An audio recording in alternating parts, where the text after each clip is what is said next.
सबसे पहले आप कुछ भाषा समझिए। जो फेज करंट होता है ना, इसके कई नाम होते हैं, पहले उन नामों को समझिए। फेज वायर को हम लोग लाइव वायर या जिंदा तार कहते हैं। इसे हॉट वायर या गर्म तार के नाम से भी जान जाता है। इसी को हम लोग कहते हैं मेन वायर। अब दूसरा हो जाता है न्यूट्रल। न्यूट्रल को हम लोग कोल्ड वायर कहते हैं या इसे ठंडा तार कहते हैं। अब इनका काम क्या होता है? फेज वायर उसे कहते हैं जो करंट को ले आ रहा है, और न्यूट्रल उसे कहते हैं जो करंट को ले जा रहा है। यही दो चीजें होती हैं, और अर्थ होता है एक अलग चीज होता है। ये भी एक तरह का न्यूट्रल है, ये सेफ्टी के लिए ही लगाया जाता है, उसको हम आगे समझाएंगे। अभी यही मेन समझिए। फेज वायर के रास्ते से करंट आता है और न्यूट्रल से जाता है। आना जितना जरूरी है उतना ही जरूरी जाना है। जैसे मान लीजिए हम सांस ले रहे हैं तो ये फेज है, और छोड़ेंगे तो वो है न्यूट्रल। तो आप बताइए ना हमारे लिए जरूरी क्या है, फेज की न्यूट्रल? भैया एको को कम होगा ना तो हम मर जाएंगे।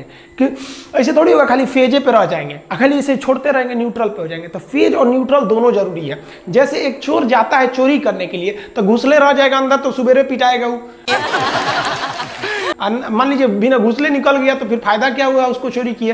तो चोर जाने का रास्ता वो फेज, और जिधर से कूद के भागेगा वो न्यूट्रल। दोनों जरूरी है, फेज और न्यूट्रल। तगड़ा कौन मारता है भैया? दोनों बराबर है। सुरक्षा के लिए हम फेज तार को हम रेड कलर से रंग देते हैं, और जो न्यूट्रल होता है इसे किसी अन्य कलर से रंग दिया जाता है। अर्थिंग वायर को हमेशा हम हरा रखते हैं। अर्थिंग को लास्ट में समझेंगे। यहाँ देखिए, ये लाल वाला तार फेज के लिए हो सकता है, ये न्यूट्रल में आप किसी को भी यूज कर सकते हैं, लेकिन याद रखिएगा हरा तार का प्रयोग हमेशा अर्थिंग में करते हैं। देखिए, जब तक आपके पास न्यूट्रल नहीं रहेगा ना, आपको बिजली का झटका नहीं लग सकता है। करंट कहता है कि हम चले जाएंगे, जैसे हमको लौटने का रास्ता मिल गया तभी हम करंट मारेंगे। अगर लौटने का रास्ता नहीं है ना तो हम करंट मारेंगे ही नहीं मारेंगे। तो जो ट्रांसमिशन लाइन आ रही होती है, इसमें न्यूट्रल जानबूझ के नहीं दिया जाता है कि गलती से भी कोई इसे टच कर जाए तो उसे केवल फेज मिले। अगर न्यूट्रल दे देंगे तो लौटने का रास्ता मिल जाएगा, उसे करंट मार देगा। इसमें देखिएगा यहाँ पर पक्षी बैठे हुए हैं, इन पक्षियों को करंट नहीं मारेगा क्योंकि ये केवल फेज पर बैठे हैं। न्यूट्रल मिलेगा तभी मारेगा। यहां इस पक्षी को देखिए, इसमें भी देखेंगे एक फेज है, ये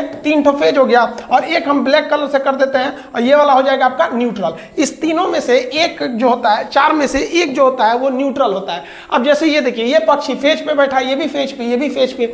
दो फेज वगैरह फेज पे बैठने से कभी करंट नहीं मारेगा, लेकिन जैसे ये न्यूट्रल पे टच हो जाएगा इसको करंट मार देगा। जैसे यहां देखिए ना, ये बकलोलवा को ये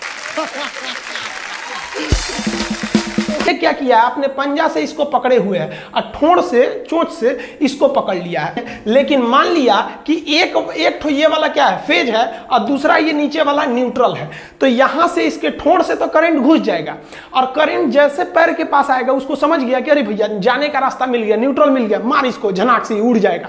या फिर ऐसा भी हो सकता है कि नीचे वाला फेज हो, ऊपर वाला न्यूट्रल, तो नीचे पैर के रास्ते करंट घुस जाएगा, और ठोड़ के रास्ते से देख लेगा कि जाने का रास्ता है तो मार देगा इसको, इसे जुरा मरेगा ये। अगर ये फेज और न्यूट्रल पर बैठा है तब देखेंगे तो एक कौवा यहां बैठा हुआ है, ये कौवा फेज पर बैठा हुआ है, तो इसको करंट नहीं मारेगा क्योंकि न्यूट्रल नहीं है इसके पास। लेकिन ये आदमी को देखिए, बकलोलवा को, अपने जमीन पर खड़ा है, तो जमीन से इसको न्यूट्रल मिल जाएगा क्योंकि करंट को जाने के लिए न्यूट्रल जमीन है। सबसे बड़ा न्यूट्रल जो होता है वो जमीन होता है। तो ये तो न्यूट्रल ऑलरेडी है, और इसके ऊपर से ये किसी लोहे के छड़ द्वारा इसको छू दिया है। तो ये तो छू के ले आया है किसको, ये तो लेके आ रहा है फेज को, अपने पैर जमीन पे खड़ा है, मिल गया न्यूट्रल, फेज न्यूट्रल मिल गया, मारेगा इसे, जुरा मरेगा ये। देखिए, रेलवे का जो ओवरहेड इक्विपमेंट OHE वायर गया रहता है, अगर आप इस वायर को पकड़ के लटक जाते हैं तो आप तो केवल एक फेज बन गए, मतलब करंट जो है वायर से आपके शरीर में आ गया है, लेकिन आपको झटका नहीं मारेगा क्योंकि झटका मारने के लिए उसको चाहिए न्यूट्रल। आपको न्यूट्रल नहीं है। आप कहेंगे तो ट्रेन कैसे चल जाती है? तो ट्रेन जो होती है ऊपर से लेती है फेज, और उसके रास्ते उसके मोटर में आता है करंट, और चक्का जो होता है उसके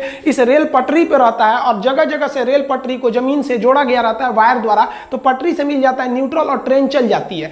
अगर कोई इलेक्ट्रिक मिस्त्री पोल पर चढ़ा होता है तो वो अपने हाथ में रबड़ का ग्लव्स पहने रहता है जो इंसुलेटर का काम करता है। साथ ही अगर आप देखेंगे तो इसमें ये एक तो ये फेज हो गया है 3 ठो, और ये वाला एक हो गया न्यूट्रल। तो ये देखिए, ये केवल इन फेज के पास में है, न्यूट्रल पे नहीं है। इसको करे, और जहां ये न्यूट्रल को टच करेगा इसको भी मार देगा। तो आपको न्यूट्रल पे बच के रहना है। ट्रेन के ऊपर अगर आप चढ़ जाते हैं कोई दिक्कत नहीं है।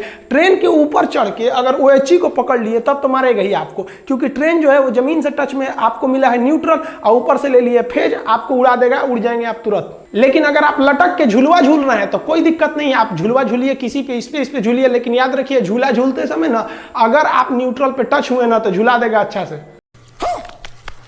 कोई इलेक्ट्रिक मिस्त्री आपके घर काम करने आता है तो होशियार रहता है ना, तो वो दस्ताना पहन लेता है रबड़ का, ताकि करंट ना आ पाए। अब इसको देखिए, ये होशियार है, और ये बकलोलवा को देखिए, ये ऐसे ही नंगे हाथ से ऐसे छू रहा है और ये पकड़ लिया फेज वगैरह को। अब देखिए ये क्या करते हैं, होशियार होते हैं इलेक्ट्रिक मिस्त्री, चप्पल उतार देते हैं ऐसे और चप्पल के ऊपर खड़े हो जाते हैं। जानते हैं सब कि चप्पल पहनेंगे तो कहीं हल्का सा भीगा हुआ होगा तो ग्राउंड पे टच होने की संभावना ज्यादा रहती है, तो उतार के ऊपर बैठ जाते हैं सब कि नीचे तो ग्राउंड में टच नहीं होंगे। अब काम कर रहे होते हैं सब, तो ये टच भी कर लेते हैं ना, तो फेज आ गया इनके शरीर में। अब इनका शरीर भी एक तरह से फेज बन गया है, लेकिन चप्पल के ऊपर खड़े हैं तो इन्हें करंट नहीं मारेगा। और बाकी लोगों से कह देते हैं कि बाबू हमको टच मत करना है, क्योंकि जानते हैं कि बबुआ अगर टच करेगा तो वो जमीन पे खड़ा है, वो बन जाएगा न्यूट्रल और उड़ा देगा उसको।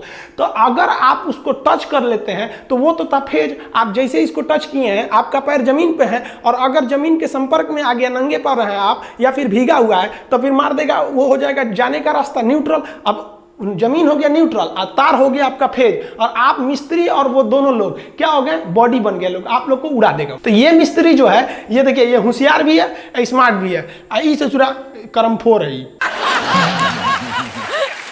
अर्थिंग समझिए क्या होता है। अर्थिंग का यूज केवल सेफ्टी के लिए किया जाता है। जैसे मान लीजिए कि यहां से करंट आ रहा है, तो रेड वाला फेज है वो ला रहा है और न्यूट्रल है ब्लैक वाला, तो आप इसमें से इसको खोसिएगा तो करंट लेके आएगा, और करंट इस फ्यूज में गया है। तो देखिए यहां से तो रेड वाला करंट है, ये तो आ गया फेज, और इसको चालू कर देगा फ्रिज को, और लौटने का रास्ता ये न्यूट्रल से ये लौट जाएगा। लेकिन जब कभी कोई इक्विपमेंट ज्यादा काम कर देते हैं, पुराने हो जाते हैं, तो हो सकता है कि यहां पर तार कहीं घिस गया हो पुराना होने से, और घिसने के बाद इसके बॉडी से टच हो गया हो।